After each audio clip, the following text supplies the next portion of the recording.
For your reading independent session today, while you're on your own, I'm going to give you a few choices, but the big idea is we want you to spend time reading. Good readers, they get better at reading by reading. If you're already an accomplished reader, you probably love reading, and the idea is you're going to spend some time reading during your reading time today.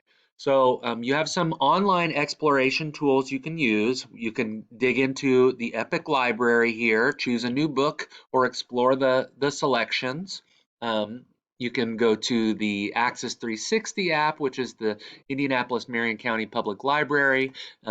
Maybe search for a topic or search for a book you've heard about that might be interesting to you. You could go to our classroom virtual library, which is right here in this icon of me reading books.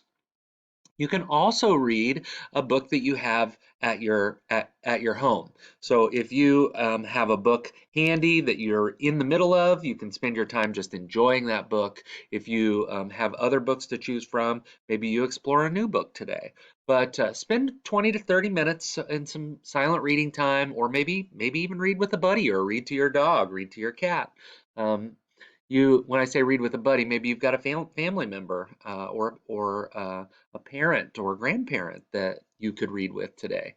But the big idea is readers read, and it's a free open time to choose something good that you'd like to read. Take about 20 to 30 minutes and enjoy a good book. Have fun, relax, and be at peace.